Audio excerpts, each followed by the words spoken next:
Right.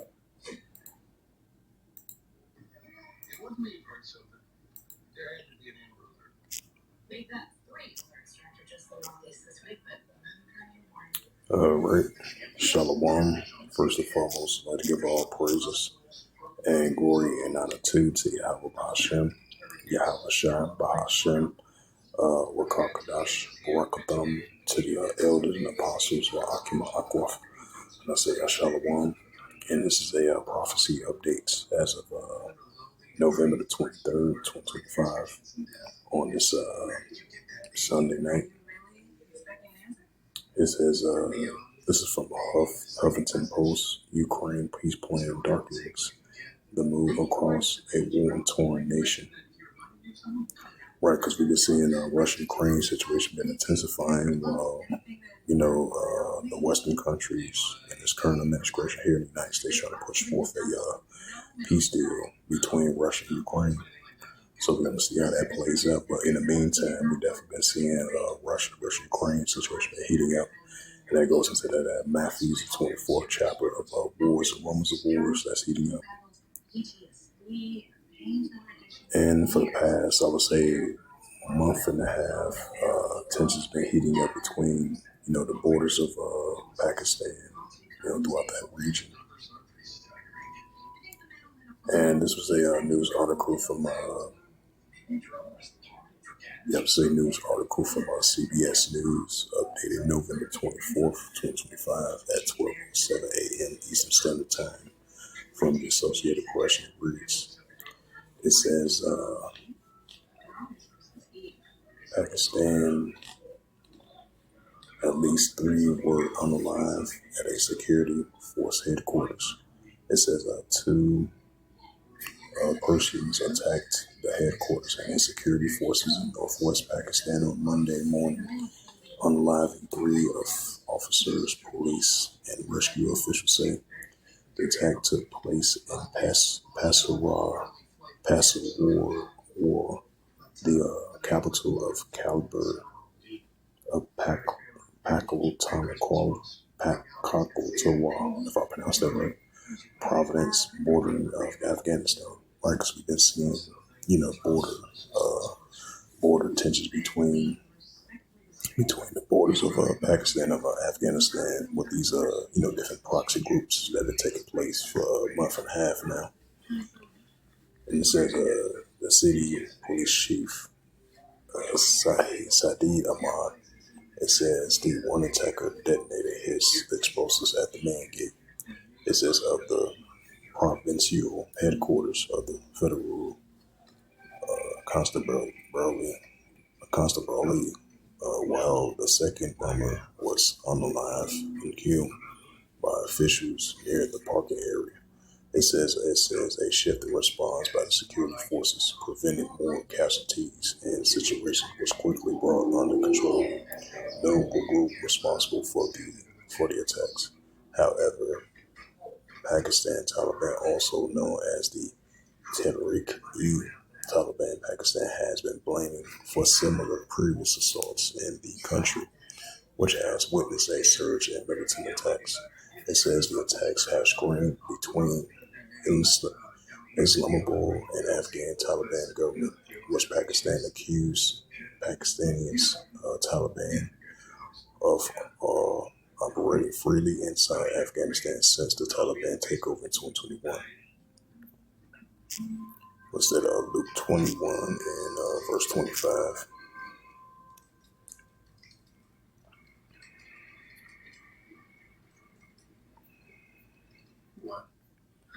It's the Gospel of Luke 21 and verse 25.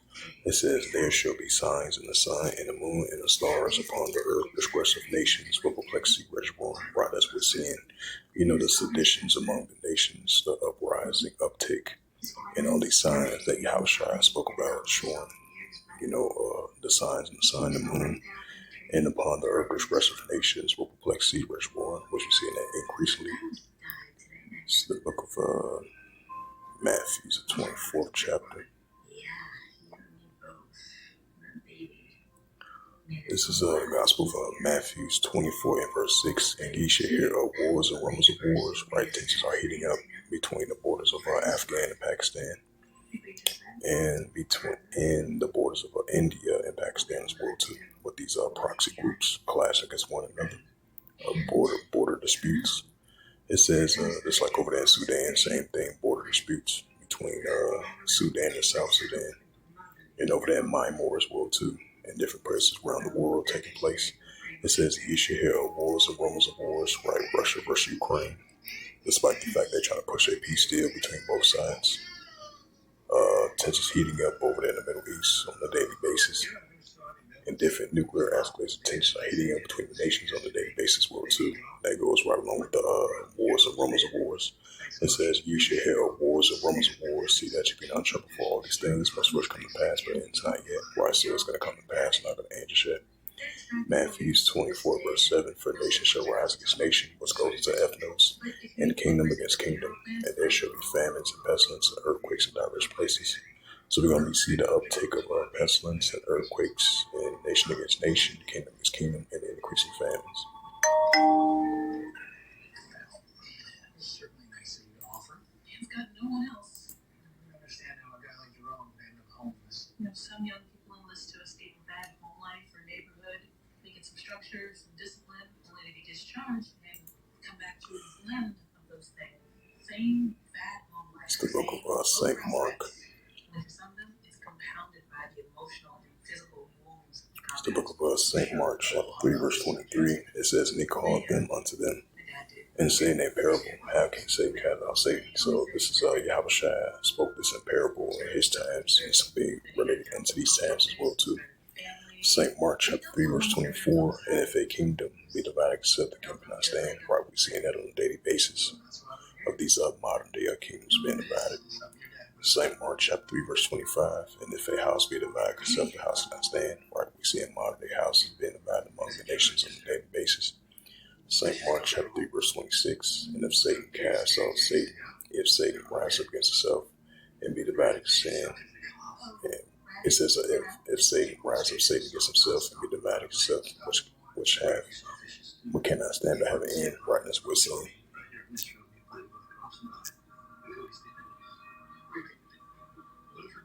As it says again, a suicide bombers in northwest Pakistan on the line 3 others at a security headquarters. Right, so that's an uptick of wars in the world. Hey, what about skiing in Vermont? Oh, I made the mistake of checking in advance before leaving this morning. I mentioned the stolen baby, and I thought you guys might be a little short-handed, so. Hey, yeah. Oh, yeah. So you came all the way back for Case? A baby. Oh, come on. Who doesn't love a baby? I especially love a baby in a safe and view. Yeah, which we're still Seem like those are previous news articles. It says a controversy between Rubio and the United States muddles the waters before a critical Geneva summit. 19 hours ago from ABC News, the G20 summit in South Africa is set to end with another diplomatic spec involved the United States. I think you had one official from Canada saying they can do without the United States, and that's the beast should hate the whore, and that's what we're saying. The EU sanctions against Russia fail. The U.S. Treasury Secretary has said if something is done 19 times in the world with no success, that means it is not working. Scott Bessent has said. Oh yeah, this is from the Canadian Prime Minister. Yeah, I quoted what he said. It says, as of November the 23rd, 2025, it reads from World News. It says the world can go on without the U.S. Canada Prime Minister has said the center of the gravity in the global economy is shifting. Mark Carney has said at the G20 summit in South Africa. I mean, yeah, it does make sense because you think about it, because we're seeing more and more of the global shifting, with the central digital currency, Bitcoin, stablecoin, cryptocurrency, while you have the United States early in 2025 ban the use of the digital dollar, which is the central digital currency, while you have the other nations leaning towards the directions of pushing, the digital dollar, the central digital currency, with their own form of currency or the alternatives of currency, which is going to replace the dollar, which is going to replace coins, because you're going to have digital coins, digital money, digital currency, and etc. And the pushing of the RFID chip that's going to come to play in Revelation 13th chapter. It says that Washington should not overestimate its role in the international arena. Canada Prime Minister Mark Carney has said, adding that with a wide range of issues can be resolved without U.S. involvement. The economic center of gravity is often shifting away from America. He told journalists on the sidelines of the G20 summit over the weekend. The U.S. skipped the meeting held in Johannesburg, South Africa. The U.S. President Donald Trump has accused the country of perpetrating a unalive against white farmers, which gave the reason for his absence. It said Washington also claimed that only a chairman summary can be released following the summit because of the U.S. was not present. The G20 issues a declaration Sunday anyway. The meeting brought together nations representing 3/4 of the world's population, 2/3 of the global GDP, and 3/4 of the world's trade. And that's without the United States formally attending, Carney said on Sunday. It is a reminder that it is a center of the gravity of global economy shifting. Right, because it makes sense because, we start to see some of these nations are not depending on the American dollar no more, or the greenback dollar, because they come up with their own form of currencies and they teaming up with other nations, with this, as we see in global shift of more and more pushing of everything's being digital nowadays, so this digital finance, digital global money, and digital dollar, digital currency, Bitcoin, stablecoin, cryptocurrency. So we starting to see more of the nations less than leaning on towards the the global dollar, the Western dollar, global dollar. They're not depending on it no more. Because you got these other teams of nations are teaming up together using their own form of currency. It says, according to the Prime Minister, decisions reached by G20 members during the meeting still carry weight despite the U.S. boycott. He could also say Canada sought to strengthen ties for various other nations, including South Africa, India, and China. It says Russian presidential aide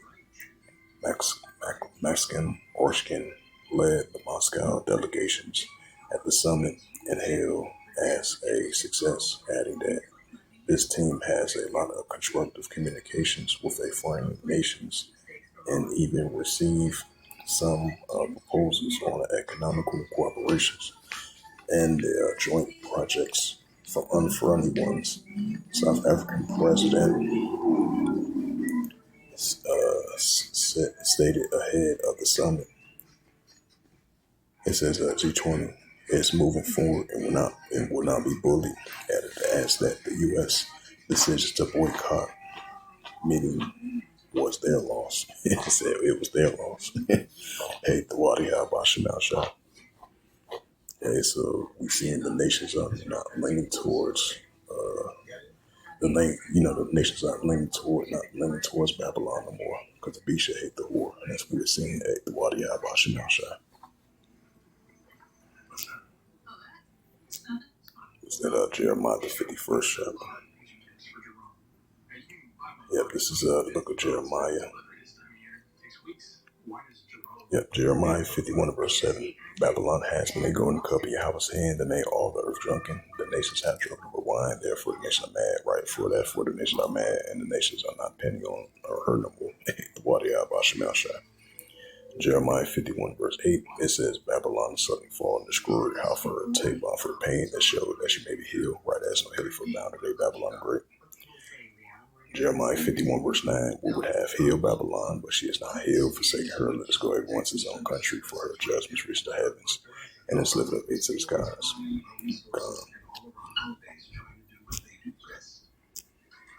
As it says again from the candidate prime minister,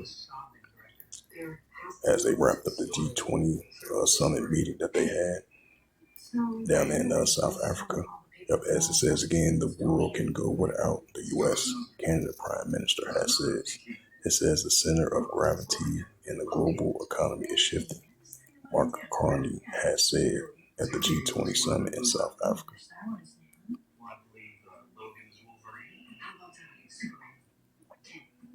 Well, we may not have found the mom yet, but this baby certainly has no shortage of aunts and uncles.